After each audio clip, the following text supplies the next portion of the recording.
उपस्थित असणारे सगळे माझे कामगार बंधू भगिनी, तसंच माझे कामगार उपस्थित असणारे सर्व नेतेगण, पत्रकार मित्र, बंधू भगिनींनो, माझ्या तरुण मित्रांनो, थोडासा उशीर झाला त्याबद्दल दिलगिरी व्यक्त करतो। सध्या देशामध्ये सगळीकडे निवडणुकीची धामधूम चालू आहे। पहिला दुसरा टप्पा संपलेला आहे, आता तिसरा टप्पा लवकरच येईल। 7 टप्प्यामध्ये मतदान आहे आणि सगळ्या मतदारांना निर्णय घ्यायचा की आपल्या देशाच्या 140 कोटी जनतेचा कारभार उद्याच्या 5 वर्षाच्या करता कोणाच्या हातामध्ये द्यायचा। वेगवेगळे पक्ष आहेत, वेगवेगळे त्यांचे नेते आहेत, त्यांची आजपर्यंतची कामाची पद्धत, त्यांनी केलेलं समाजाच्या करता जे काही काम, हे सगळं आपल्या पुढे आहे। त्याच्यामुळे मतदान करताना शुद्ध मतदारांनी ह्या सगळ्या गोष्टीचा बारकाईने विचार केला पाहिजे। तुमच्या कामगारांच्या मध्ये युनियनचं मतदान करत असताना तुम्हाला ज्याच्यावर विश्वास असतो त्याला मतदान करण्याचा प्रयत्न करतात आणि कामगार युनियनचे नेते तुमचे ते सहकारी होतात। आज देशाच्या बाबतीमध्ये बऱ्याचदा सर्वसामान्य जनता असा विचार करते, काय कुणी गेलं तरी निवडून आपल्याला तर आपलं रोज काम करावं लागतंय, आपल्यात काय बदल होणार आहे? तसं नाही। देशामध्ये मजबूत नेता असल्याशिवाय, धडाडीचा नेता असल्याशिवाय, विजन असणारा नेता असल्याशिवाय, प्रश्नाची जाण असणारा नेता असल्याशिवाय, अनुभवाची शिदोरी बरोबर असणारा नेता असल्याशिवाय ह्या देशाच्या 18 पगड जाती 12 बलुतेदारांना न्याय हा कोणी देऊ शकत नाही। काही आपण पंतप्रधान बघितलेत आजपर्यंत देशाचे, काही जण प्रशासनामध्ये काम करणारे, पण UPA मुळे त्या महत्त्वाच्या पदावर त्यांना बसवण्यात आलं। त्याच्यावर जनतेचा जो कॉन्टॅक्ट असतो, तुम्ही बघा मागे वेगवेगळे पंतप्रधान होऊन गेले, परंतु सातत्याने लोकांशी हितगुज साधणारा, डायलॉग ठेवणारा, वेगवेगळ्या पद्धतीनं लोकांशी रेडिओच्या मार्फत, टीव्हीच्या माध्यमातून सतत संपर्क असणारा, विद्यार्थ्यांच्यामध्ये काय त्यांचे प्रश्न आहेत ते समजून घेऊन त्याला उत्तर देणारा, शेतकऱ्यांच्या काय समस्या आहेत, देशामध्ये कुठं कुठं जे चांगलं चाललंय त्याची उदाहरणं बाकीच्या राहिलेल्या जनतेला दाखवायची आणि चांगल्या काम करणाऱ्याचं कौतुक करायचं, अशा प्रकारचा पायंडा आजपर्यंत तुमच्या माझ्या भारतामध्ये अनेक पंतप्रधान होऊन गेले, परंतु कुणी तो पाडला नव्हता। मात्र तो नरेंद्र मोदी साहेबांनी पाडला आणि अनेकांशी संपर्क साधला। ही गोष्ट तुम्हाला नाकारता येणार नाही। मी महाराष्ट्रामध्ये सगळ्यांना सांगतो, आज मोठ्या प्रमाणात माझ्या महिला भगिनी आल्या, मी त्या सगळ्या महिलांचं मनापासून स्वागत करीनच। परंतु मित्रांनो, आत्ता जर उद्याच्याला तुम्ही देशाच्या प्रमुखाची निवड करत असताना तुम्ही बघा इतरांच्यावर कोणते ना कोणते तरी भ्रष्टाचाराचे आरोप झालेले आहेत।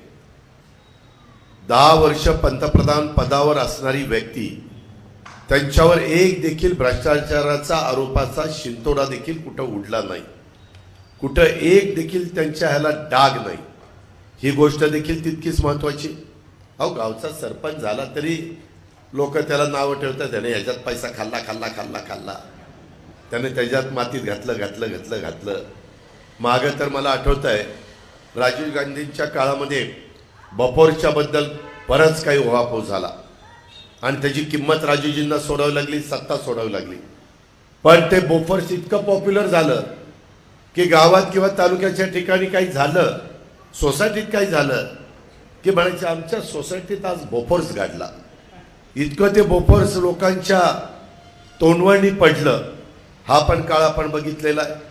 मागच्या पंतप्रधानांच्या काळामध्ये सगळ्यांच्या, कुणाच्यामध्ये 2Gचा घोटाळा झाला, कोलचा घोटाळा झाला, कोलच्या माइन्स अलॉट करत असताना सुप्रीम कोर्टापर्यंत मॅटर गेली, पंतप्रधानांना स्वतःला त्यांच्याबद्दलचं म्हणणं द्यावं लागलं। हे सगळं आपल्या देशाने पाहिलेलं आहे आणि त्याच्यामुळं पारदर्शक कारभाराला अतिशय महत्त्व देण्याची गरज आहे। महायुतीमध्ये देवेंद्रजी, एकनाथराव शिंदे, मी, आम्ही सगळेजण काम करतोय। आत्ता बोलत असताना काही भूमिका इथं मांडण्याचा प्रयत्न हा पांडुरंगराव कचऱ्यांनी केला आणि प्रास्ताविकामध्ये त्यांनी सांगितलं की या गोष्टीच्या समस्या आहेत, अडचणी आहेत. अडचणी कानावर आल्याशिवाय आम्हाला कळू शकत नाही. आमच्या काही पाठीला डोळे नाही. मला त्यांनी मगाशी पण आमची भेट झाली तेव्हाही काही गोष्टीचा दाखला दिला, काही पुरावे दिले, काही बाबतीमध्ये कसं ब्लॅकमेलिंग केलं जातं तेही दाखवलं. मग त्यांच्या बदल्या बारामतीतनं एकदम परराज्यातच कशा दाखवल्या किंवा काहींच्यावर ॲक्शन घेतली गेली आणि ती ॲक्शन घेतली जात असताना नंतर तुम्ही अमक्याची चिठ्ठी आणा किंवा फोन आणा, आम्ही तुम्हाला घेतो, अशा प्रकारचा केविलवाणी प्रयत्न माझ्या बारामतीमध्ये मी 30-32 वर्ष तुमचा आमदार म्हणून काम करतोय, खासदार म्हणून काही काळ काम केलं, परंतु असं मी कधीच काम केलं नाही. माझ्याही ताब्यामध्ये केंद्राची सत्ता होती, राज्याची सत्ता होती, जिल्ह्याची सत्ता होती, तालुक्याची सत्ता होती, गावची सत्ता होती, पण मी त्या सत्तेचा माज येऊन दिला नाही, सत्तेचा दर्प येऊन दिला नाही. सत्तेच्या माध्यमातून लोकांना हिणवण्याचं, नमवण्याचं, ब्लॅकमेलिंग करण्याचं काम मी त्या ठिकाणी कधी केलं नाही. परंतु आता काही जण करताय, त्याच्याबद्दल मला अनेक वेगवेगळ्या फॅक्टरीच्या बद्दल सांगण्यात आलं. मित्रांनो, उद्याच्या 7 तारखेपर्यंत कळ काढा. अजून जरी तुम्हाला कुणी काही केलं तर खपून घ्या. एकदा मी या निवडणुकीतनं मतदानातनं मोकळा होऊ द्या, मीच त्या कारखान्यात येथून त्याला म्हणतो चल ये माझ्या पुढं आणि ह्याला का काढलं ते मला सांग. मी कधीही कामगार मित्रांनो, लीडर लोकांनो, मी कधी बाकीच्या MIDC मध्ये काय चालतं, कसं चालतं, कोण काय करतं त्याच्या खोलात मी जात नाही.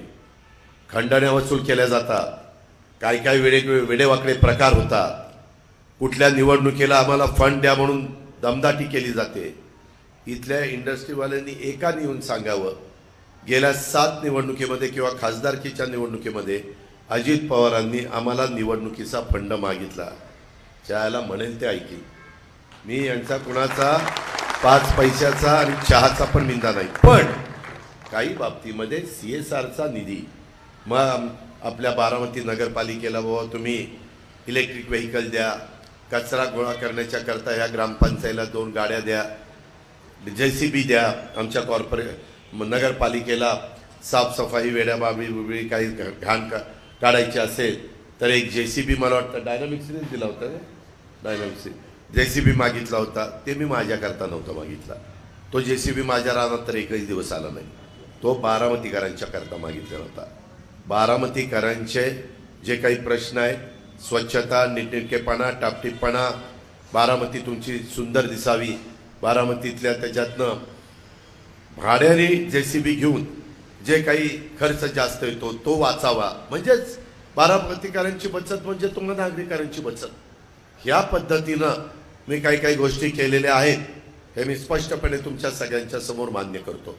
आता काही जण सांगतात की आम्ही कारखाने कुणी आणले कारखाने.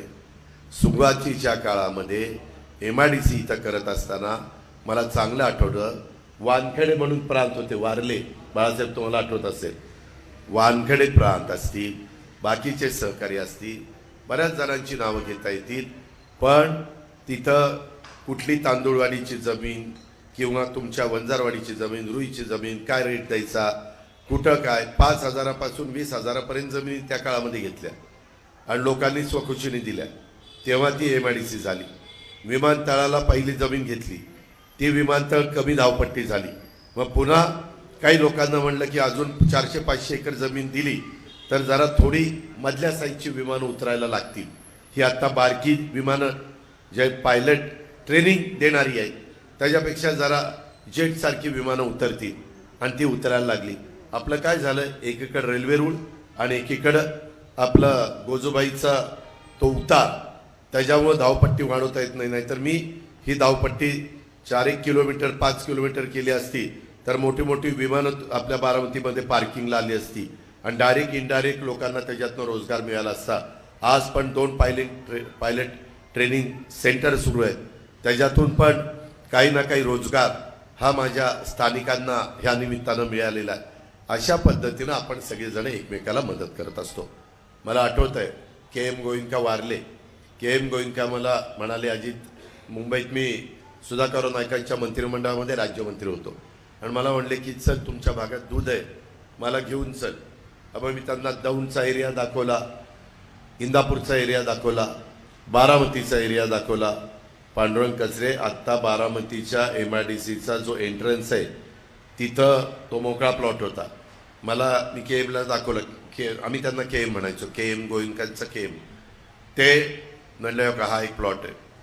ते असे खाली उतरले, त्यांची शॉर्ट उंची होती आणि बराच वेळ काय त्यांनी ते जरा तंद्री लागली त्यांना आणि नंतर म्हणले, अजित, इथं मी माझा दुधाचा प्लांट उभा करणार, इथंच करणार. म्हणलं ते उजलेला पाणी तिकडे आहे, त्या दौंडला पण तिथं पाणी जवळ आहे, तुम्हाला पाणी लागणार. माझ्या तालुक्यामध्ये पाण्याचं शॉर्टेज आहे, दुधाच्या प्लांटला पाणी लागतं. तुम्हाला बारामतीकरांना आठवत असेल की पूर्वी आपलं आत्ताचं दाणे बाजाराच्या नंतर अमराईच्या जवळ आपलं मार्केट गेलं त्यावेळेस तिथं दुधाचा प्लांट होता आणि त्यांचं घाण पाणी निघायचं आणि मागच्या ओढ्याला जायचं. तिथून येताना पांडुरंग आपण काटेवाडून इकडे येताना सगळा वास यायचा मोतीबागेच्या ओढ्यात, लोकांना आठवत असेल. आणि मग नंतर ते इतका यायला लागला, मग तिथून आम्ही उचललं आणि ते गायरांची जागा माळेगाव ग्रामपंचायतीची ती घेतली आणि तिथं मग प्लांट तो टाकला आणि तिथं त्याची बाकीची सगळी विल्हेवाट लावून झाडं वगैरे लावली आणि नंतर बाकीची पण जमीन सरकारला पैसे भरून ते बारामती दूध संघाला घेतली. ह्या सगळ्या गोष्टीचा मी साक्षीदार आहे. त्याच्यामध्ये डायनॅमिक्स आल्यानंतर पहिल्यांदा आपल्याला वेगवेगळे कारखाने आपण आणायचा प्रयत्न केला. स्पेंटेक्सचा कारखाना आणला.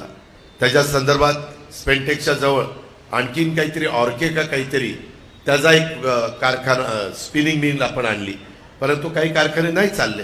आपण प्रयत्न केला, आपण कामगार आणि कारखानदार ह्यांच्यामध्ये एक चांगलं वातावरण राहावं अशा प्रकारचा प्रयत्न केला. मला आठवत आहे त्यावेळेस उद्योगमंत्री विलासराव देशमुख होते. आपल्या रेल्वे स्टेशनचं जे ग्राउंड आहे तिथं सभा झाली आणि ती सभा होत असताना साहेब मुख्यमंत्री होते, त्याच्यामध्ये विलासराव देशमुख उद्योगमंत्री होते आणि विलासरावांनी क्रॉम्प्टन पहिल्यांदा आपल्याकडे आलं, क्रॉम्प्टन ग्रीव. तर क्रॉम्प्टन ग्रीवच्या मध्ये विलासराव म्हणले, आता मशीन मराठवाड्यात तयार होणार, इंजन मराठवाड्यात, बॉडी बारामतीची, आता बारामतीच्या बॉडीवर मराठवाड्याचं इंजन बसणार आणि गाडी सुसाट सुटणार. विलासराव बोलायला बसतातच. त्यांनी असं का ते भाषण रंगवलं, सगळेजण अतिशय प्रतिसाद देत होते. मी पण त्याच्यातला एक तुमच्यासारखा प्रेक्षक म्हणून मी त्याच्यामध्ये बसलेलो होतो. हे सगळे आपल्या गोष्टी. परंतु नंतर क्रॉम्प्टन ग्रीव्ज अडचणीत आलं. मग पियाजो सारख्या कंपनीशी त्यांनी टायअप केलं आणि मग त्या आपल्या रिक्षा, तुम्ही श्रीलंकेत जावा, तुम्ही कुठेही जावा, त्या आजूबाजूला पण तिथं गेल्यानंतर आपली पियाजोची रिक्षा, ज्या माझ्या कष्टाने घाम गाळणाऱ्या माझ्या कामगारांनी तयार केलेली, आज दुनियाच्या बाजारपेठेमध्ये जाते. त्याच्यात आता बदल झाले, इलेक्ट्रिक व्हेकल त्याच्यामध्ये आलेलं आहे, त्याच्यात आणखीन कुठले बदल होत आहेत. ह्या सगळ्या गोष्टीचे आपण साक्षीदार आहेत. काही जण म्हणतात कुणामुळं आलं. आता तिथं भारत फोर्जचा कारखाना, बाबा कल्याणी, आपला अमित कल्याणी साधारण मला ज्युनियर, त्याला त्या ठिकाणी येणाऱ्या अडीअडचणी आम्ही दूर करतो. SEZच्या अडचणीमध्ये देखील आम्ही खेड तालुक्यामध्ये त्यांना मदत केली. आमच्या पण ओळखी आहे ना. आम्ही इतके दिवस बाबा आपण केलं, साहेबांनी केलं, काही आम्ही केलं तर आम्ही लोकांना सांगायचो साहेबांनी केलं. त्याच्यामुळं आम्ही आपलं मागच्या बॅकफूटवर राहिलो किंवा बॅक स्टेजवर राहिलो आणि बाबा आपल्या दैवताला तिथं मान द्यायचा, दैवताला त्याच्या संदर्भातल्या सगळ्या त्यांचा नावलौकिक वाढला पाहिजे. पण आमच्या पण ओळखी आहेत ना. आता आमच्या अमित शहांची ओळखी आहेत, आमच्या नरेंद्रभाई मोदींची ओळखी आहेत, गौतमभाई अडाणीची आहेत, मुकेश अंबानीची आहेत. सगळ्यांची ओळखी आमच्या पण झालेल्या आहेत. काही जण म्हणतात की बाबा कोणी कारखाने आणले. ठीक आहे, तो सुरुवातीचा काळ, त्यावेळेस आपण मुख्यमंत्री होता म्हणून काही कारखाने आले. परंतु कारखाने नुसते येऊन उपयोग होत नाही, ते कारखाने सतत चालवण्याच्या करता देखील पोषक वातावरण ठेवावं लागतं. चंद्रपूरचे कारखाने सगळे बंद पडले, ओस पडली तिथली एमआयडीसी. महाराष्ट्रातल्या किती एमआयडीसी दाखवून फार वाटोळं झालं त्या एमआयडीसीचं.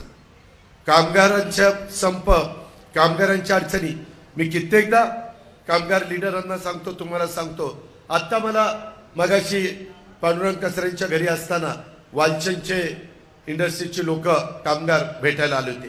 काय अवस्था अहो, ज्या वालचंद नगरमध्ये आर्थिक सुबत्ता होती तिथं सगळं लोक एक सुंदर शहर वालचंद ग्रुपने बसवलेलं म्हणून बघत होते. अहो, त्यावेळेस आपल्यातले आत्ता काही भाषणं करतात ते शिकायला वालचंद नगरला होते. याचा अर्थ बारामतीला चांगल्या प्रकारचं शिक्षण नव्हतं. वालचंद नगरचं चांगलं होतं म्हणून वालचंद नगरला जात होते. आम्ही राजकारणात आल्यानंतर आम्ही चांगलं शिक्षण आणलं. आता वालचंद नगरचे इथं येतात शिकायला, फलटणचे इथं येतात की नाही. त्याच्यामध्ये आपण मेडिकल कॉलेज आणलं. कुणी आणलं? कॅबिनेटला कुणी निर्णय घेतला? पुण्यश्लोक अहिल्यादेवी होळकर बारामती मेडिकल कॉलेज कुणी आणलं? कुणी उभं केलं? कुणाच्या काळात झालं? आज आयुर्वेदिक कॉलेज माझ्या मेळ्याचं काय अवस्था होती? अहो, येड्या बाबळी होत्या तिथं. कोण लोक तिथं घर बांधायला तयार नव्हते.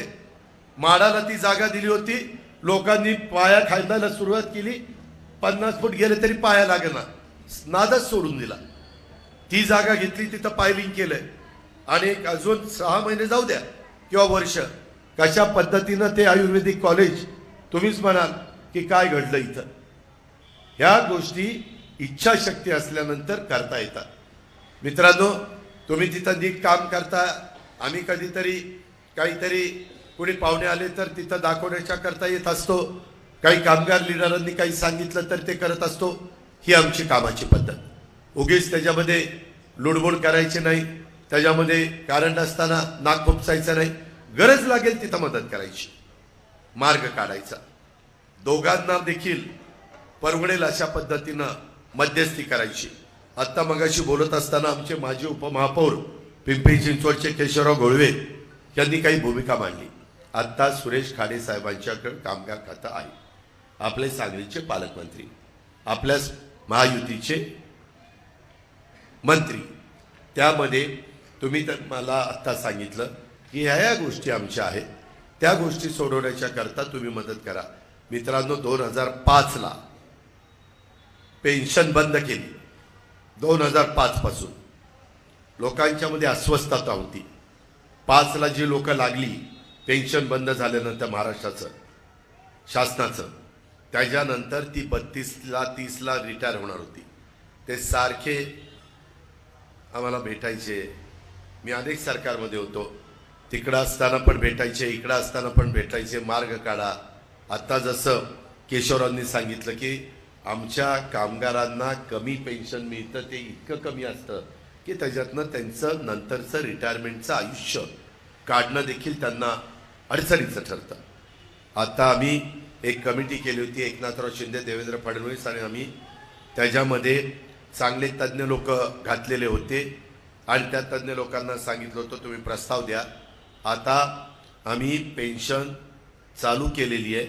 10% कर्मचाऱ्यांचे, म्हणजे अधिकार आपल्या गव्हर्नमेंटचे अधिकारी कर्मचाऱ्यांचे, 14% दर महिन्याला राज्य सरकारचे, 10 अधिक 14 24% त्याची रक्कम.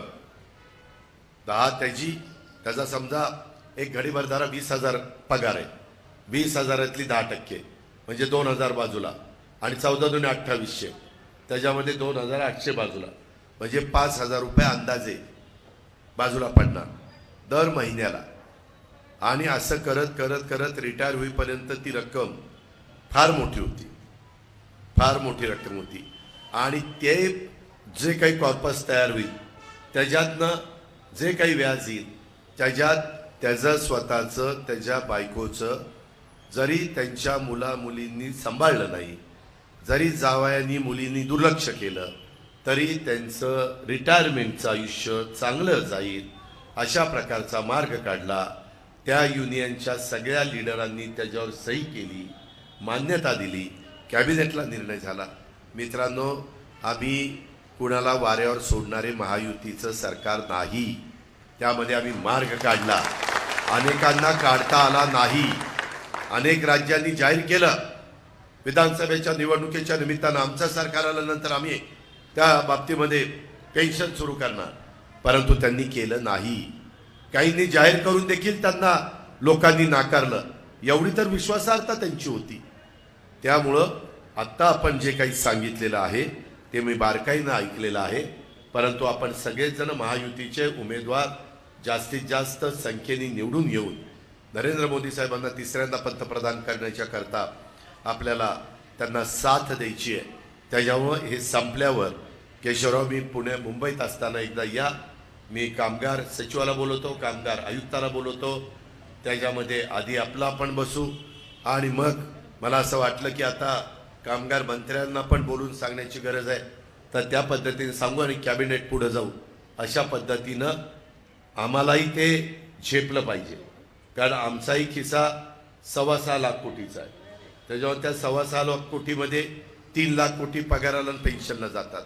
राहिलेले 3-3.25 लाख कोटीमध्ये वेगवेगळ्या राज्याचे डेव्हलपमेंट, दुष्काळाला सामोरं जाणं, शेतकऱ्यांना दुधाला मदत करणं, धानाला मदत करणं, सोयाबीन कापसाला मदत करणं, कधी कांद्याला मदत करणं, अशा प्रकारचा माझा शेतकरी अडचणीत आल्यानंतर हे सरकार शेतकऱ्यांचं आहे, हे सरकार सर्वसामान्यांचं आहे, हे सरकार कामगारांचं आहे.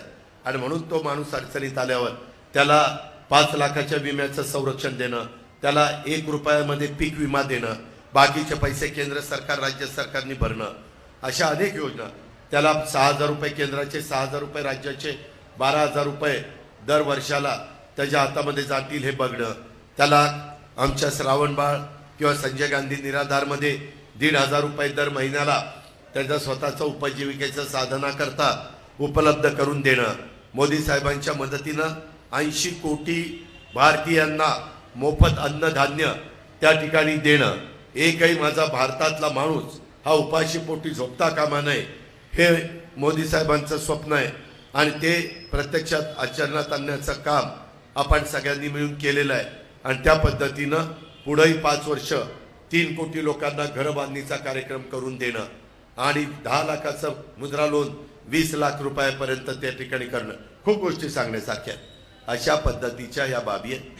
कामगारांना पण उद्याच्याला चायनामध्ये एखादं प्रॉडक्ट तयार झालं तर ते आमच्या भारतामध्ये तयार झालेल्या प्रॉडक्टची त्यांनी स्पर्धा केली पाहिजे. जागतिक बाजारपेठेमध्ये आमच्या कामगारांनी कष्टाने केलेला माल हा दुनियेच्या बाजारपेठेमध्ये गेला पाहिजे. मधी चंद्रयान तिथं सोडलं होतं, त्याच्यात भारताचा सगळ्यांनी आश्चर्य व्यक्त केलं आणि ते गेल्यानंतर त्याच्यामध्ये मंगळयान असेल, चंद्रयान असेल, त्याच्यात वालचंद ग्रुपनी पण काही स्पेअर पार्ट्स केले होते. म्हणजे आमचा कामगार एवढा कष्ट करणार आहे. डिफेन्सला तर तो त्या ठिकाणी वेगवेगळ्या रणगाड्यांना किंवा इतर त्यांच्या लढाऊ जी विमानं असतात त्याला तिथले स्पेअर पार्ट्स जातात, परंतु ह्याही गोष्टीला तिथं स्पेअर पार्ट्स गेले. एवढी कौशल्य, एवढे तुमच्यामध्ये कष्ट घेण्याची तयारी आहे. त्याच्यामुळं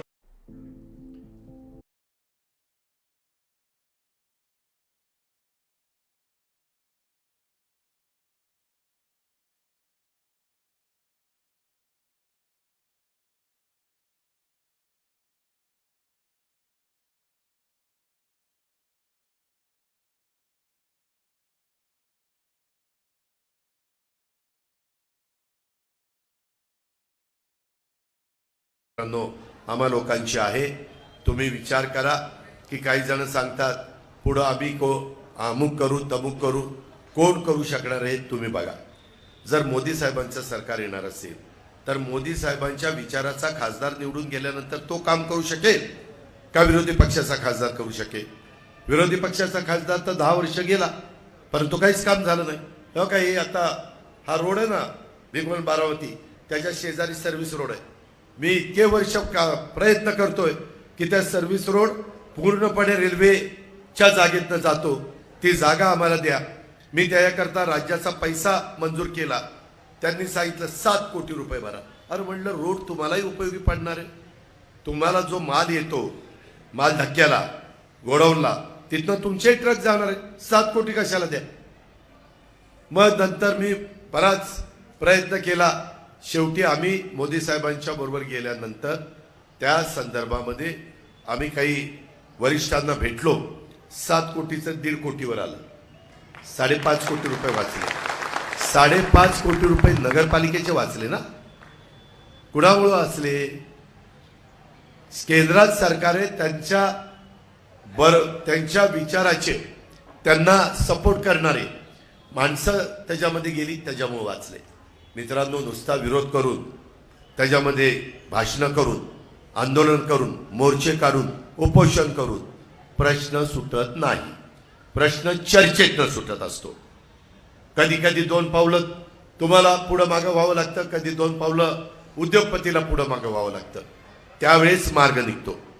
तुम्ही जर हटून बसला तर गिरणी कामगारांचं जे मुंबईत झालं तसं होतं. ही गोष्ट लक्षात घ्या. आणि आपल्यालाही कळतं की कारखाना काय परिस्थितीमध्ये, बॅलन्स शीट काय दाखवते, कारखाना खरंच प्रॉफिटमध्ये का लॉसमध्ये, ह्या सगळ्या गोष्टी पाहायच्या असतात. जसं आपलं कुटुंब चालवत असताना आपण कारभारी म्हणून त्याच्यामध्ये महत्त्वाची भूमिका बजावतो, तसं कारखान्यामध्ये देखील रथाची 2 चाकं मालक आणि कामगार असे असतात आणि त्यांच्यात समन्वय राहिला पाहिजे. ही भूमिका आपण आपल्या बारामतीमध्ये घेतली. कुठेही कुणाची अडेलतट्टूपणाची भूमिका आपण मान्य केली नाही. कुणाची दादागिरी आपण सहन केली नाही. कुणी त्याच्यामध्ये वेगळ्या पद्धतीनं काही खंडण्या वसूल करण्याचा प्रयत्न केला तर त्याला जशास तसं उत्तर देण्याचं काम किंवा त्याला जरब बसवण्याचं काम आपण करतो. त्यामुळे एक चांगलं वातावरण आपल्या परिसरामध्ये आहे. अजूनही MIDCमध्ये नवीन जागा आम्ही त्या ठिकाणी अक्वायर करतो. आपले शिवसेनेचे उदय सामंत हे काम उद्योगमंत्री आहेत, त्यांची मी मदत घेत असतो. त्याच्यामध्ये आपले नगरविकास मंत्री स्वतः एकनाथराव शिंदे आहेत, किंवा पोलिसांचं खातं आपल्या देवेंद्रजींच्याकडे आहे, किंवा मगाशी हॉस्पिटलचा कोणीतरी विषय काढला. हॉस्पिटल पण सेंट्रलकडनं, सेंट्रलचा एक मोठा फंड आहे, हा जमा होतो संपूर्ण देशातनं, काही 1000 कोटीचा आहे. त्याच्याकरता आता कामगारांच्या करता बेस्ट हॉस्पिटल हे आपण तुमच्याकरता निर्माण करतोय.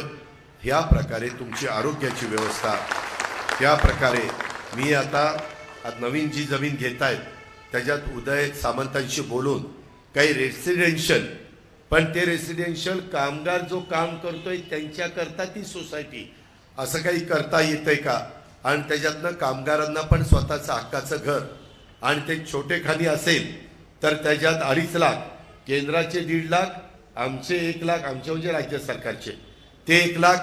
नंतर कामगार तो बांधकाम वाला कामगार असेल तर त्यांच्याकडनं पण काही रक्कम घेता येते. जर तो मागासवर्गीय किंवा आदिवासीमध्ये मोडणारा असेल तर त्याही विभागाकडनं रक्कम घेता येते. अशा वेगवेगळ्या प्रकारच्या योजना आहेत. जसं मध्ये आम्ही अमराईमध्ये ते बाबासाहेब आंबेडकर वसाहत अतिशय चांगल्या प्रकारची बांधली, किंवा तिकडं दुर्गा चित्रमंदिर जुनं होतं त्याच्या समोरच्याही बाजूला काही गरिबांच्या करता घरं बांधली. तशा खूप काही योजना केंद्राने दिलेल्या आहेत, राज्यांनी दिलेल्या आहेत. त्याही आपण आपल्यापर्यंत पोहोचवण्याचं काम करू. तुम्ही कुणाच्याही दबावाला किंवा कुणाच्याही दडपशाहीला घाबरू नका. हे पुढे आपल्याला काढतील. हे सगळं 7 तारखेपर्यंत आहे. 7 तारखेनंतर तुम्हीच आहे, मीच आहे, दुसरं कोणी नाही. दर आठवड्याला अजित पवारच इथं आहे, तुम्ही कामगार म्हणून तुम्हीच इथं आहे. हे बाकीचे कुठंतरी इकडं तिकडं फिरायला परदेशात फिरत अशा पद्धतीनं आहे. ते काही खरं नाही. तुम्ही बघितलंय, मी अनेक पदांवर काम केलं, पण मी बारामतीकरांची नाळ कधी तुटू दिलेली नाही. कधी एखादा आठवड्यात गॅप पडत असेल, परंतु तो दुसऱ्या गॅपच्या वेळेस जास्त वेळ देऊन, जास्त त्या ठिकाणी काम करून, पहाटे 6ला उठून त्या बाबतीमध्ये ते पूर्णत्वाला नेण्याचा प्रयत्न करत असतो. ही बाब तुम्हाला सगळ्यांना माहिती आहे. त्याच्यामुळं चांगल्या वाईट काळामध्ये आपणच एकमेकाला साथ देणार आहोत. दुसरं कुणी आपल्याला वाली नाही आहे. आपलं केंद्रात सरकार येणार आहे, आपलं राज्यात सरकार आहे. उद्याच्याला कुठलाही उद्योगपती किती उड्या मारायला लागला किंवा कितीही काही आवाडायला लागला तर त्याचं नाक कुठं दाबायचं आणि कसं त्याचं तोंड उघडेल हे सगळं सगळ्याला माहिती असतं. त्याच्यात GST असतं, बाकीचं असतं. आपण तसले धंदे करत नाही. नाहीतर पुन्हा हेडलाईन, अजित पवार आज घसरले आणि उद्योगपतींनाच दम दिला आणि त्यांनाच सांगितलं की तुम्ही कसं इथं राहता ते बघतो. असं काही अजित पवार बोललेले नाही. फक्त माझ्या इथं उद्योगधंद्यांना पोषक वातावरण राहावं, माझ्या आया बहिणींना योग्यपणे मोबदला मिळावा, त्यांच्या कष्टाचा, आणि पुरुष मंडळींना पण मिळावा.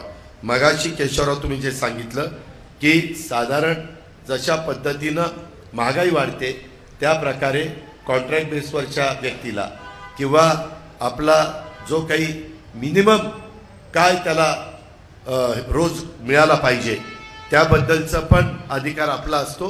त्याच्यामध्ये देखील साधारण इथल्या वातावरणात किंवा इथल्या एकंदरीत जे काही महागाईचा विचार करून तशा पद्धतीनं आपल्याला दर ठरवता येतात. त्याबद्दल पण आपण काही काळजी करू नका, त्याच्यातनं पण मार्ग काढला जाईल. मी पुन्हा सांगतो, तुम्हाला वाऱ्यावर सोडलं जाणार नाही. तुम्हाला कुणी दमदाटी देऊन लांब कुठं बदली केलेली असली तरी एवढा मे महिना कळ काढा, जूनमध्ये तुम्हाला पुन्हा तुमच्या जागी आणून बसवलं जाईल. पण तुमच्याकडनं कुठली चूक होऊ देऊ नका. तुम्ही कायदा हातामध्ये घेऊ नका. तुम्ही मालक लोकांशी, अधिकाऱ्यांशी जे काही प्रोटोकॉलप्रमाणे वागलं पाहिजे ते नियमाने वागा. त्याच्यामध्ये त्यांनी काही काम सांगितलं, तो तुमचा वरिष्ठ असेल तर तुम्हाला काम ऐकावं लागेल. नाहीतर हे तू कोणतं काम सांगणार, तुझ्याकडे बघतोस तुलाच पाठवतो इकडनं, तसं नाही. तो आपल्याला पाठवेल, त्याला त्याचा रिस्पेक्ट द्या, वातावरण चांगलं ठेवा. 8 तास ड्युटी करताना इमाने इतबारे ड्युटी करा. बाहेर पडल्यानंतर तुमचं तुम्हाला हे आहेच कसं वागावं, कसं बोलावं. परंतु तुमच्यावर त्या कंपनीचा कामगार म्हणून शिक्का लागलेला आहे. त्याच्यावर तुमच्या वागण्यातनं, तुमच्या बोलण्यातनं, तुमच्या बाहेरच्या वर्तनातनं त्या कंपनीला पण कमीपणा येता कामा नये. एवढी खबरदारी आपण सगळे मिळून घेऊया आणि त्या पद्धतीनं आपण पुढे जाऊया. हीच माझी आपल्याला सगळ्यांना आग्रहाची विनंती. आज तर दुपारी 42 टेम्परेचर होतं, तरी आया बहिणींनो तुम्ही इतक्या संख्येने आला, तुम्हाला लाख लाख धन्यवाद. जाता जाता एकच गोष्ट सांगतो, तुमच्याकरता देखील आत्ताच्या केंद्र सरकारने फार महत्त्वाचा निर्णय घेतला. इतके दिवस देशामध्ये 543 खासदार निवडून जायचे, त्याच्यात पुरुष असायचे, स्त्रिया असायच्या, मतदार ज्यांना निवडून द्यायचे ती लोक निवडून जायचे, त्या महिला निवडून जायच्या. आता त्याच्यामध्ये 181 भारतातनं महिला निवडून जाणार आहेत. 543 सोडून निव्वळ 181 महिला. पुरुषांना तिथं फॉर्म भरता येणार नाही. तो अधिकार फक्त तुमचा आणि तुम्ही त्या बाबतीमध्ये ठरवा. आणि 181 महिला गेल्यावर आज तेवढ्या महिला तुमचं प्रतिनिधित्व करतील. तुमच्या समस्या काय, तुमच्या अडचणी काय, त्या पुरुष म्हणून माझ्यापेक्षा महिला प्रतिनिधीला जास्त चांगल्या पद्धतीनं कळतील आणि त्याच्यातून मार्ग निघेल. जसं आम्ही अनेक महिलांच्या बाबतीमध्ये ती प्रेग्नंट राहिल्यानंतर तिला मूल जन्माला घालायच्या आधी किती काळ ते पगारी रजा मिळाली पाहिजे, डिलेव्हरी झाल्यानंतर ते मूल सुदृढ धष्टपुष्ट होईपर्यंत किती काळ पगारी रजा मिळाली पाहिजे. मला वाटतं 6 महिने, ते म्हणजे 6 महिने जवळपास 6 महिने हा आधी निर्णय झालेला नव्हता, आता निर्णय झाला. का तर नवीन पिढी, भावी नागरिक जन्माला घालायचं काम तुम्ही करताय आणि तुम्ही तुमच्या घरातल्या सुना आहेत. तुम्ही सून म्हणून आला की जी घरची होती ती बाहेरची होत नाही. आमच्यात 40 वर्ष झाली तर बाहेरची. आता तुम्हाला राग आला पाहिजे की आम्ही पण कुठल्या तरी घरची सून आहोत आणि आम्ही 40 वर्ष 35 वर्ष त्या घरामध्ये दिवस रात्र काबाड कष्ट करतो, काम करतो आणि आम्हाला बाहेरचे समजतात. हा कुठला न्याय? अरे महिलांना मान सन्मान द्यायला शिका. तुम्ही महिलांचा अपमान करता. मुली गेल्यानंतर मुलींना मुलगी तिथं सून झालेली असती, ती त्या घरची लक्ष्मी असती का ती माहेरची लक्ष्मी असती? आई काय म्हणती, माहेरवासीन आली जरा राहा, चांगली सगळे ननंद भाऊ चांगल्या राहा. नंदेशी भाऊजांनी फार रागराग करू नये, भाऊजांनी नंदेशी करू नये. फार अगदी प्रेम दोघांचं उतू जाऊ दे आणि 4 दिवस आनंदामध्ये घाला. पुन्हा त्यांना काय पोशाख अशा करून त्यांच्या घरी पाठवा. नाही, मी त्याचा वेगळा अर्थ काढू नका शाळेंनो. त्याच्यात मी आपलं तुमच्या घरात तुमची नणद आल्यावर तिचा आदरातिथ्य करा, जावायला पोशाख करा, तिला साडी चोळी करा असं मी सांगतोय. साडी चोळी करा, बटन दाबायच्या भानगडीत पडू नका. मित्रांनो, गमतीचा भाग जाऊ द्या. शेवटी लोकशाही आहे, तो तुमचा अधिकार आहे. तो घटनेचे शिल्पकार डॉक्टर बाबासाहेब आंबेडकरांनी दिलेला. त्यामुळं तुम्ही सुज्ञ आहात, तुम्हाला सगळं कळतंय. उद्याचं भवितव्य आपलं कुणाच्या हातामध्ये सुरक्षित राहणार आहे. उद्याचा देशाचा कारभार कुणाच्या हातात सुरक्षित राहणार आहे. कोण देशाचा नेता असताना पाकिस्तानसारखं राष्ट्र आपल्याकडे वाकड्या नजरेने बघणार नाही. पुलवामाला असा का झटका दिला की परत त्याचं पॅकेटच मोडलंय, काही आता उठायलाच तयार नाही पाकिस्तान. आज पाकिस्तानची काय दुरावस्था झाली, काय पेट्रोल डिझेलच्या किमती आहेत, काय साखरेचे दर आहेत, सर्वसामान्य तिथं कसा जगतोय हे जरा माहिती घ्या, तुम्हाला कळेल. श्रीलंकेला तर राष्ट्रपतीलाच पळून लावलं. ती घरदार सोडून गेली. त्या राष्ट्रपतीच्या भवनामध्ये सर्वसामान्य माणूस शिरला आणि त्याच्या बेडरूम मध्येच गादीवर नाचायला लागला. त्यांचा स्विमिंग पूल होता, तिथेच पोहायला लागला. त्यांच्या गाड्या घेतल्या आणि त्या समुद्रात दिल्या ढकलून. अशाही घटना जगामध्ये काही देशांमध्ये घडल्या. अराजकता माजली. जर आपल्याला गुण्या गोविंदांनी 18 पगड जाती 12 बलुतेदारांना घेऊन नांदायचं असेल तर आपल्याला या देशाच्या करता मजबूत नेता हवा आहे. ही गोष्ट कदापि विसरू नका. हे असं मला ह्या कामगार मेळाव्याच्या निमित्तानं सांगायचं आहे. आणि मी मगाशी तुम्हाला सांगायचं राहिलं, महाराष्ट्राच्या विधानसभेमध्ये देखील 288 जागा आहेत. त्याचा कायदा केलाय, ते बिल पास केलंय. 2029ला 288 आमदार, त्याच्यात महिला पुरुष असतील. परंतु त्याच्या व्यतिरिक्त 96 फक्त महिला ह्या तिथं निवडून जाणार आहेत. 288 सोडून.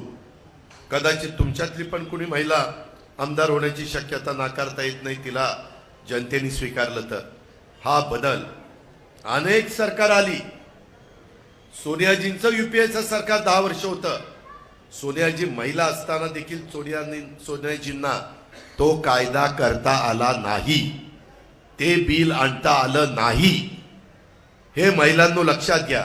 आज 50% महिला तुम्ही आहोत आणि तुम्हाला हा जो काही सन्मान मान जो मिळून दिलेला आहे तो एनडीए सरकारने दिलाय, तो मोदी साहेबांनी दिलाय. हे पण आपण लक्षात ठेवा. आणि त्या पद्धतीनं आपण उद्याच्या निवडणुकीच्याकडे बघा. मी महायुतीचे उमेदवार त्या ठिकाणी त्यांनी हात जोडलेच आहे बघा. तर ज्यांनी हात जोडले त्या सुनेत्रा पवार यांना आपलं बहुमोल मत घड्याळाच्या क्षेत्राचं बटन दाबून त्या ठिकाणी द्यावं. उन्हाळ्याची तीव्रता असली आमचा प्रयत्न आहे. आम्ही निवडणूक आयोगाला विनंती करणार आहे, कामगारांना त्या दिवशी सुट्टी द्या. सगळ्यांना सुट्टी देऊन त्यांना मताचा अधिकार राबवण्याच्या करता तिथं अधिकार नीटपणे राबवण्याच्या करता सुट्टी दिली तर ते त्यांचं येऊन मताचा अधिकार त्या ठिकाणी बजावतील. अशा प्रकारचं आमचं सगळ्यांचं मत आहे.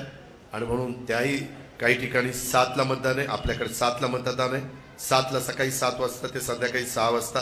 बऱ्याचदा कधी कधी काही जण काय करतात, सकाळी चालले ना भाकरी चालली, हे काय नाश्ता चाललाय, हे काय जेवण झाल्यावर येते, असं करत करत फार संध्याकाळी कडूसं पडेपर्यंत थांबतात. तसं थांबू नका. सकाळीच येऊन झटका करा, बटन दाबा, तुम्हाला जे योग्य वाटतं ते. आमची विनंती ह्यांना दाबा बटन. पण शेवटी तुम्हाला तो अधिकार आहे.